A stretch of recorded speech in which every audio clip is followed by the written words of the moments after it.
Curahan hati penyanyi Tata Janeta usai sang suami dipecat karena korupsi. Penyanyi Tata Janeta akhirnya buka suara terkait pemecatan suaminya AKBP Brotoseno atas kasus korupsi yang menjeratnya. Komentar Tata terkait pemecatan sang suami dari institusi Polri dituangkan mantan personil Dewi-Dewi ini di akun Instagramnya @tatajanetaofficial pada Jumat 15 Juli 2022. Dalam unggahannya, Tata memposting sebuah foto pernikahannya dengan AKBP Brotoseno. Pada foto tersebut, sang suami terlihat menggenggam tangan Tata Janeta. Dalam narasinya, Tata Janeta mengakui bahwa sang suami tidaklah sempurna. Pun Tata Janeta juga merasa tidak sempurna dalam kehidupannya. Penyanyi berusia 39 tahun ini menjelaskan bahwa semua manusia pasti memiliki dosa.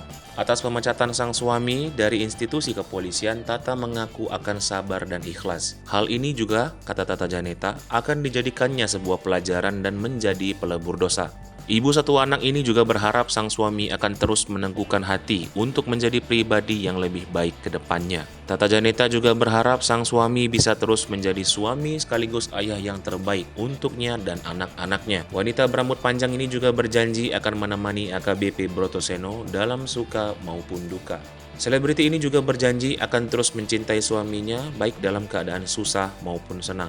Diketahui institusi Polri secara resmi memecat pria bernama lengkap Raden Brotoseno ini secara tidak hormat melalui sidang Komisi Kode Etik Polri Peninjauan Kembali atau KKEP-PK. Adapun Brotoseno sebelumnya adalah polisi aktif meski pernah berstatus narapidana kasus korupsi.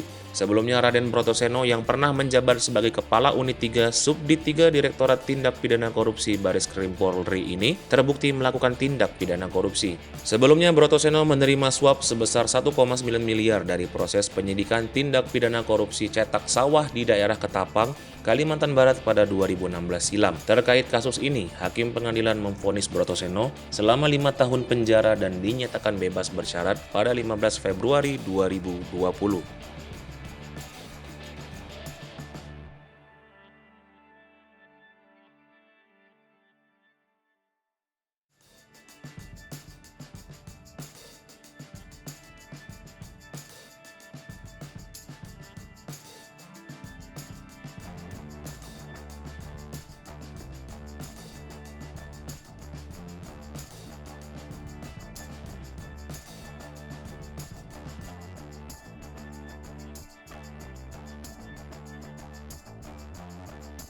Hai pemirsa Sri Popo TV, jangan lupa komen, like, dan subscribe, serta tonton terus berita-berita terupdate lainnya ya.